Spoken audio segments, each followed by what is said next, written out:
ready to ditch feeling overwhelmed and unlock some really extraordinary results. We're diving deep into The One Thing by Gary Keller and Jay Papasan.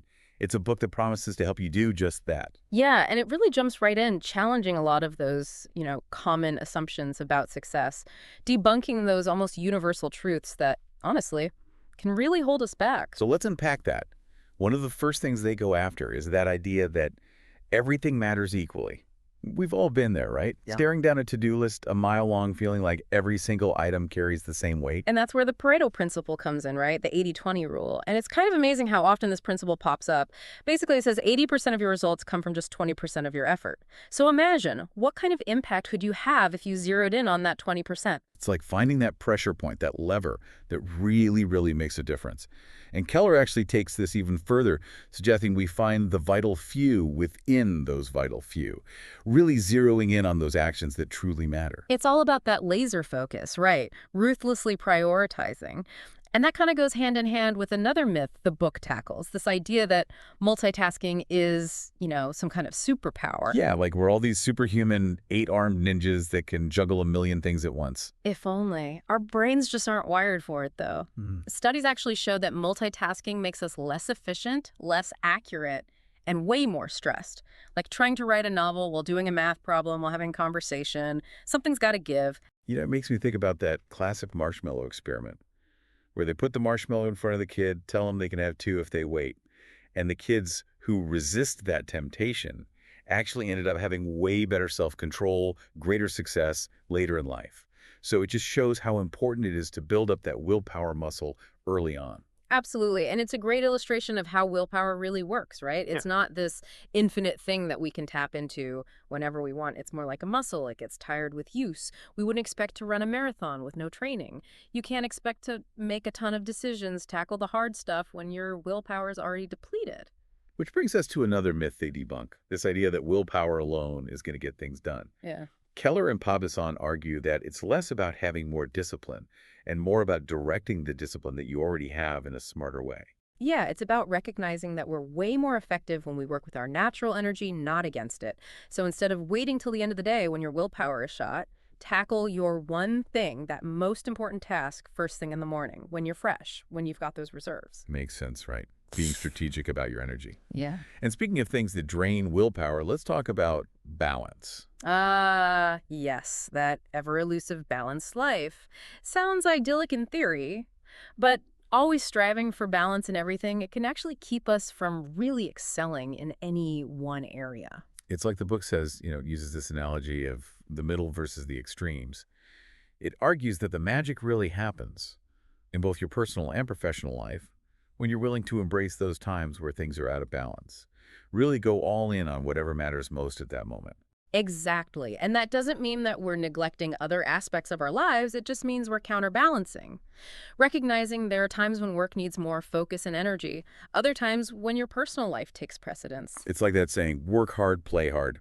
Or I guess in this case, work hard on your one thing, then recharge, reconnect with what matters most outside of work. It's a dance, not a rigid set of rules. And that, that leads us to another big myth they dismantle, that fear of thinking big. So many of us, we hold back, we set these smaller goals because we're afraid of failure or what other people think. Yeah, we think, let's just focus on getting by, not rocking the boat. But what if we dared to dream bigger? Keller and Papasan, they argue that we should think as big as we possibly can. I mean, think about Bill Gates, right? Imagine if he just thought, I want to make a decent operating system. Where would we be? What would the ripple effect of that have been? Yeah, it's about embracing that growth mindset. Believing that you can always achieve bigger and better things if you just push past those perceived limitations. Which brings up a big question. How do we cut through all that noise and figure out what those big goals are, those one things that'll make a real difference? That's where the focusing question comes in. So we're talking about thinking big, those huge goals. But how do we even begin to cut through the noise of everyday life and actually figure out what those one things are, the ones that will have the biggest impact? And that's where the one thing really shines. It gives you this super powerful tool. It's deceptively simple, but man, is it effective. It's called the focusing question. What's the one thing I can do such that by doing it, everything else will be easier or unnecessary? It almost sounds too simple. Right. But honestly, this question, it's a game changer. It really is. Because it forces you to get rid of all those distractions, all those should-dos, the could-dos, and just zero in on that most important action, the one you can take right now. It's like that first domino, Yeah. knock that one over, and boom, the rest fall into Yeah. place. Yeah. Yeah. And Yeah. what I love about it is it's not even just for like those huge life-changing decisions. This works for anything, Yeah. right? Any part of your life. So, say you're feeling stuck in your career. Ask yourself, what's the one thing I can do this week to get closer to my dream job? I love that. Or even like just overwhelmed with your to-do list at work. What's the one thing I can do today that will move this project forward so everything else is easier or even, unnecessary? Totally. You got to find that linchpin task, the one that unlocks the most progress. And it's not even about ignoring everything else. It's like, how do you sequence things? Exacts. So by focusing on that one thing, you're creating momentum. Yeah. And it actually makes it easier to get to those other things later. It's working smarter, not harder. Yeah. Right. Yeah. And the book gives some really cool examples of this, how people have used the focusing question to do amazing things. Oh, yeah. And I love the stories. Right. They're so good. One that always sticks out to me is Gilbert Toboni, the runner. Oh, right.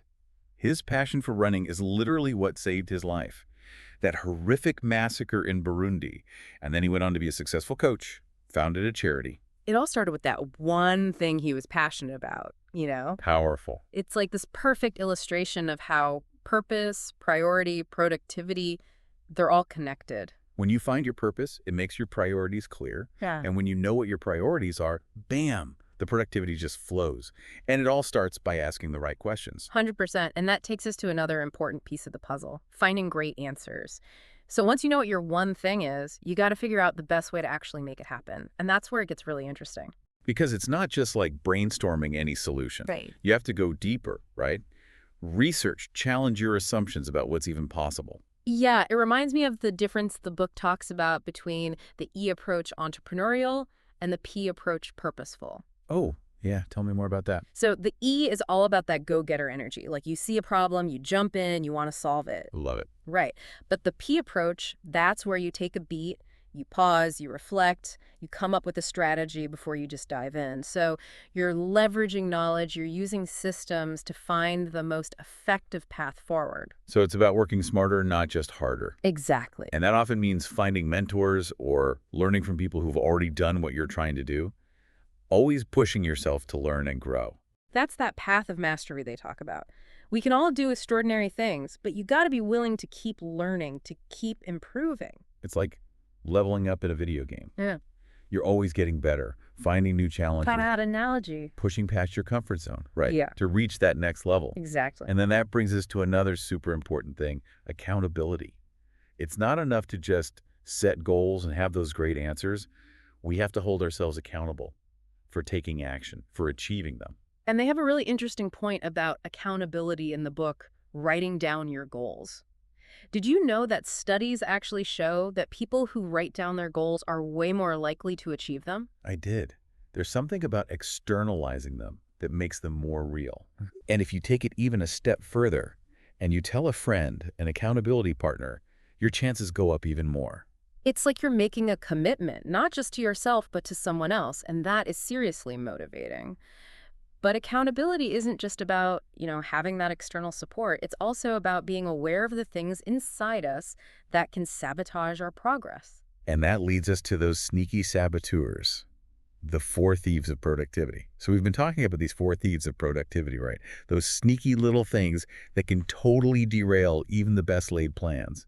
How do we fight back against them? Well, the first one is the inability to say no. It's like you're bombarded with requests and invitations, opportunities, and you almost feel obligated to say yes to everything, even if it means sacrificing your own priorities. Oh, tell me about it, right? The fear of missing out, and then you throw in a little people-pleasing on top of that. Exactly. But the book actually has some really practical advice for how to deal with this thief. It starts with just acknowledging that every time you say yes to one thing, you're automatically saying no to something else. That's a good point. So before you commit to anything, ask yourself, does this actually align with my one thing? Is it going to move me closer to my goals? Yeah. Setting boundaries. Yeah. Protecting your time and energy for the stuff that really matters. 100%.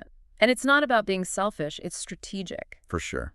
And then you've got the fear of chaos. This one, this is for anyone out there who likes things neat and Well, organized. that's me, 100%. I need things in their place, my inbox under control, the schedule, got to be planned. But here's the thing. When you're really focused on that one thing, other areas of your life, well, they might get a little messy. Yeah, true. It's okay. It's like that saying, a clean desk is a sign of a cluttered mind. Yeah, Exactly. Sometimes you need that chaos. It means you're out there getting things done. 100%. And remember, they talked about if you erase it, you've got to replace it. So if something urgent comes up and you have to bump your one thing or whatever, you have to reschedule it immediately. Don't just let it fall off the radar. You got to have systems, even with a little chaos, to stay on track. Exactly.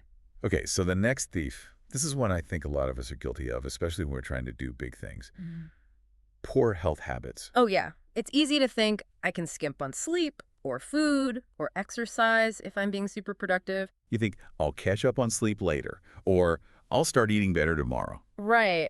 But honestly, how we physically feel really impacts everything. Our brains, our energy, our well-being. It's like trying to run a marathon on no sleep and an empty stomach. You crash and burn for sure. Exactly. You just won't make it. And the book actually has this sample daily schedule for a super productive person. And guess what? It includes 8 hours of sleep. 8 hours. See, now, that's something I need to work on. It's a good reminder that we got to take care of our bodies. If we expect them to perform at a high level, we're asking a lot of them. Yeah, you got to fuel them up, give them a rest they need to function at their best. For sure. Absolutely. And then that last thief is kind of a sneaky one. Environment doesn't support your goals. Yeah. And we've talked about accountability partners, but it's bigger than that. It is, yeah. You've got to be aware of the people you're surrounding yourself with, the actual spaces that you're in. It's about building an environment that supports you and what you're trying to do. Surround yourself with good people, positive people, people who get you fired up. And think about your workspace, right? Yeah. Minimize distractions. What are the things you can put around you that are going to inspire you? Set yourself up to win. So we've covered the 4 thieves, right? The inability to say no, fear of chaos, poor health habits, environment doesn't support your goals. And all of this, the purpose, the priorities, the productivity, the mastery, accountability, it all leads to one thing: living a life with no regrets. And I think that's where the one thing becomes bigger than just a productivity book. It's Yeah. about something way more meaningful. I agree. It's a reminder that true success isn't just checking things off a to-do list. It's about designing a life that reflects your values, a life where you can actually look back and say, I wouldn't change a thing. Totally. And remember that story from the book about the father and son doing the puzzle? Oh yeah, the puzzle of the world. Yes. The kid, he figures it out in like minutes because he realizes there's this picture of a man on the back of the puzzle. Yeah. And he's like, when I put the man together, the world just kind of fell into place. Love it. I know, right? Such a good story. Such a great metaphor. You focus on what's important. Your purpose, your relationships, your integrity, and everything else just kind of clicks. Yeah. It reminds me of all those studies about, the regrets of the dying. What are the biggest regrets? Not traveling enough, not spending enough time with loved ones, not chasing their dreams. So good, right? It's a good reminder that we got to be intentional about how we spend our time and energy. What's really important to us, Am I living a life that actually reflects that? Yeah. And you can use that focusing question for any part you like. It doesn't have to be career, right? What's the one thing I can do this week to really nurture my important relationships? What's the one thing I can do today to make sure I'm living by my values? It's bringing that same intentionality from work into every aspect of your life. The one thing, it reminds us that extraordinary results, it's not about those grand gestures. It's about all those little things, day after day. Consistency is key. It is. It is. You start small, you keep going, you build momentum. Trust that those small steps, those one things, they're going to add up over time. You're going to lead this life of purpose and meaning and, yeah, no regrets. And on that note, I think we've successfully navigated another deep dive. Yeah, back. hit it. We have. We unpacked the one thing, and hopefully now you can use these principles, these ideas, to unlock some extraordinary results of your own. Go out there, ask yourself that focusing question. Start building a life you really want, the life that matters. We'll see you next time.